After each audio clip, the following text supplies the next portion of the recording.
नमस्कार।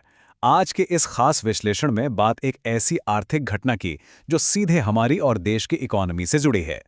आइए सीधे शुरुआत करते हैं और प्रधानमंत्री नरेंद्र मोदी के उस हाल ही के संबोधन की गहराई में चलते हैं जिसने आर्थिक जगत में एक नई चर्चा छेड़ दी है। आखिर इस संबोधन में की गई इन आग्रहों के पीछे की सच्चाई क्या है, आइए समझते हैं। यहाँ सबसे पहला और सबसे दिलचस्प सवाल जो जहन में आता है वो ये है, आखिर कोई भी सरकार नागरिकों से सोना न खरीदने के लिए क्यों कहेगी?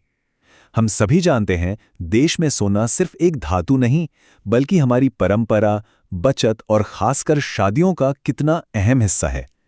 ऐसे में इस सांस्कृतिक चलन को अचानक रोकने की बात करना थोड़ा अजीब लगता है ना? आखिर अचानक से गोल्ड खरीदने पर रोक क्यों? और इस पूरे रहस्य की कड़ी जुड़ी है सीधे इस बयान से। प्रधानमंत्री ने स्पष्ट शब्दों में कहा, मैं लोगों से अपील करूंगा कि अगले 1 साल तक शादियों के लिए सोना ना खरीदें। ध्यान दीजिए, ये कोई आम गुजारिश नहीं बल्कि एक बहुत ही स्पेसिफिक सीधी अपील है। पर सवाल वहीं का वहीं है, ऐसी असाधारण अपील की जरूरत ही क्यों आई? इसके पीछे का आर्थिक लॉजिक आखिर है क्या? चलिए इन आपस में जुड़ी हुई कड़ियों को खोलते हैं। दरअसल इस घरेलू अपील की जड़ देश के अंदर नहीं बल्कि यहां से हजारों किलोमीटर दूर मिडल ईस्ट में है। असल मुद्दा है वेस्ट एशिया का संकट और स्ट्रेट ऑफ हॉर्मूज में चल रहा भारी तनाव। अब ये इलाका पूरी दुनिया के सबसे महत्वपूर्ण ऑयल शिपिंग रूट्स में से एक है। जब भी वहां थोड़ी सी भी हलचल होती है तो उसका सीधा झटका ग्लोबल सप्लाई चेन को लगता है। और इस जियोपॉलिटिकल संकट ने एक ऐसी बड़ी चेन रिएक्शन शुरू की जिसका हमारी आर्थिक स्थिति पर असर पड़ना बिल्कुल तय था। और उस चेन रिएक्शन का नतीजा क्या निकला? ये आंकड़ा ध्यान से सुनिए, $126। इस ग्लोबल एनर्जी शॉक ने क्रूड ऑयल यानी कच्चे तेल की कीमतों में आग लगा दी। सोचिए, जो तेल कल तक लगभग $70 पर बैरल मिल रहा था, वो इस तनाव की वजह से सीधा अपने 52 वीक हाई यानी $126 तक पहुंच गया। ये कोई छोटा मोटा उछाल नहीं था, ये एक मैसिव ग्लोबल प्राइस स्पाइक था जिसके झटके पूरी आर्थिक दुनिया ने महसूस किए। अब यहां एक लाजमी सवाल बनता है कि इस ग्लोबल प्राइस स्पाइक का देश पर इतना तुरंत और गहरा असर क्यों पड़ता है? वजह बिल्कुल साफ है। देश अपनी जरूरत का लगभग 85% क्रूड ऑयल आयात यानी इंपोर्ट करता है। सिर्फ 15% ही देश में प्रोड्यूस होता है। जब हमारी निर्भरता दूसरे देशों पर इतनी ज्यादा हो तो अंतर्राष्ट्रीय बाजार में तेल का दाम थोड़ा सा भी बढ़ने पर पूरी इकोनॉमी पर एक जबरदस्त बोझ पड़ जाता है। खैर, यहां पर आकर एक बहुत अहम अंतर को समझना जरूरी हो जाता है। एक तरफ है क्रूड ऑयल, जो देश की रगों में दौड़ने वाले खून जैसा है। ट्रांसपोर्ट, इंडस्ट्री, पावर जनरेशन, सब कुछ इसी पर टिका है। इसके बिना तो काम चल ही नहीं सकता। दूसरी तरफ है सोना। हालांकि ये सांस्कृतिक रूप से महत्वपूर्ण है, लेकिन अर्थशास्त्र की भाषा में इसे डिस्क्रिशनरी स्पेंडिंग या गैर जरूरी खर्च माना जाता है, जिसे हम चाहें तो आसानी से टाल सकते हैं। जब देश की इकोनॉमी पर दबाव हो तो जरूरी और गैर जरूरी के बीच चुनाव तो करना ही पड़ता है।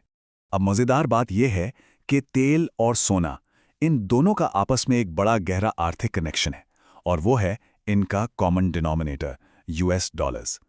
जब भी देश बाहर से भारी मात्रा में तेल खरीदता है या फिर सैकड़ा टन सोना इंपोर्ट करता है तो उसकी सारी पेमेंट यूएस डॉलर्स में ही होती है। सीधे शब्दों में कहें तो दोनों ही चीजों की खरीदारी का सीधा मतलब है देश के डॉलर रिजर्व्स में कमी आना। चलिए इस पूरे डोमिनो इफेक्ट को थोड़ा और करीब से देखते हैं। पहला स्टेप, ग्लोबल मार्केट में तेल का दाम अचानक बढ़ गया। दूसरा, तेल के लिए अब देश को पहले से ज्यादा पैसा चुकाना पड़ रहा है, जिससे हमारा इंपोर्ट बिल तेजी से बढ़ा। तीसरा, इन बढ़े हुए बिल्स की वजह से मार्केट में यूएस डॉलर की मांग अचानक शूट अप हो गई। और चौथा, सबसे खतरनाक पॉइंट, जब भी डॉलर की मांग इतनी बढ़ती है तो हमारा रुपया उसके मुकाबले कमजोर होने लगता है। ये एक ऐसी आर्थिक साइकिल है जो पूरी स्थिरता को दबाव में डाल देती है। इसी दबाव को बेहतर ढंग से समझने के लिए एक कोर इकोनॉमिक टर्म पर ध्यान देना होगा, करंट अकाउंट डेफिसिट। आसान भाषा में कहें तो जब कोई देश एक्सपोर्ट से आने वाले पैसे के बजाय इंपोर्ट्स पर ज्यादा विदेशी मुद्रा खर्च करता है तो उस गैप को करंट अकाउंट डेफिसिट कहते हैं। अब सोचिए, एक तरफ तेल का संकट चल रहा है और उसी वक्त अगर भारी मात्रा में इंपोर्टेड सोना भी खरीदा जाने लगे तो हमारे फॉरेन एक्सचेंज रिजर्व्स बड़ी तेजी से खत्म होते हैं और ये डेफिसिट काफी खतरनाक हद तक बढ़ जाता है। लेकिन एक कदम पीछे लेकर सोचें तो ऐसी स्थिति पहली बार नहीं आई है। इतिहास गवाह है कि जब भी आर्थिक तनाव का माहौल बनता है, तब सरकारें फाइनेंशियल डिफेंस मैकेनिज्म्स का इस्तेमाल करती आई हैं। पहले भी कई बार सोने के इंपोर्ट पर कस्टम ड्यूटी बढ़ाई गई है या स्ट्रिक्ट रेस्ट्रिक्शंस लगाए गए हैं। साथ ही सॉवरेन गोल्ड बॉन्ड जैसी स्कीम्स को प्रमोट किया गया। देश के फॉरेक्स रिजर्व्स को बचाकर आर्थिक स्थिरता लाने का यह एक आजमाया हुआ तरीका रहा है। अब यहाँ एक बड़ा ऑब्वियस सा डाउट दिमाग में आता है, क्या सच में एक आम परिवार के सोना ना खरीदने से इतनी बड़ी नेशनल इकोनॉमी पर कोई असर पड़ेगा? एक परिवार की शादी की शॉपिंग अकेले रुपए की कीमत तो तय नहीं कर सकती, है ना? पर सच कहूं तो इसका जवाब अर्थशास्त्र के एक बहुत ही पावरफुल कॉन्सेप्ट में छिपा है। और वो कॉन्सेप्ट है एग्रीगेट डिमांड, यानी सामूहिक मांग का। बिल्कुल, एक अकेला परिवार आर्थिक पहिए नहीं घुमाता, लेकिन जब देश के लाखों करोड़ों परिवार एक ही साथ शादियों की सीजन में इंपोर्टेड सोना खरीदने लगते हैं, तो वो एक छोटी सी मांग एक विशाल आकार ले लेती है। हर साल देश सैकड़ों टन सोना बाहर से मंगवाता है। अगर इस बड़ी कलेक्टिव खरीदारी को कुछ समय के लिए रोक लिया जाए, तो करेंसी और फॉरेक्स रिजर्व्स दोनों पर इसका बहुत ही सकारात्मक असर होता है। तो सोने वाली अपील के पीछे का रहस्य तो समझ आ गया। आइए अब इस पूरी स्ट्रैटेजी के अगले हिस्से को देखते हैं, आत्मनिर्भरता के 7 कदम। उस रहस्यमयी सोने की अपील के पीछे दरअसल एक बहुत ही डिटेल्ड 7 पॉइंट स्ट्रैटेजी काम कर रही थी। इन सभी अपील्स का अपना एक अलग आर्थिक लॉजिक है। सोना ना खरीदने की बात तो बस एक छोटी कड़ी थी। असल फोकस इस बात पर था कि इस ग्लोबल संकट के दौरान देश से फॉरेन एक्सचेंज को बाहर जाने से कैसे रोका जाए, जैसे पब्लिक ट्रांजिट या कार पूलिंग यूज करना और वर्क फ्रॉम होम को फिर से शुरू करना। ये सब सीधे तौर पर इंपोर्टेड तेल की खपत को घटाते हैं।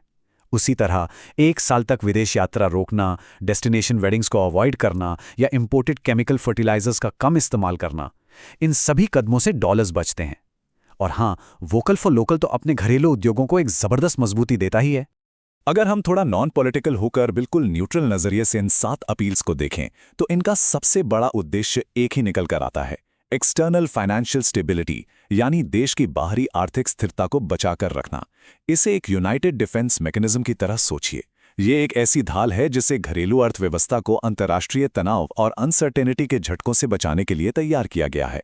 इसका आखिरी मकसद किसी पर रोक लगाना नहीं, बल्कि संकट के बादल छाने पर देश के खजाने को महफूज रखना था।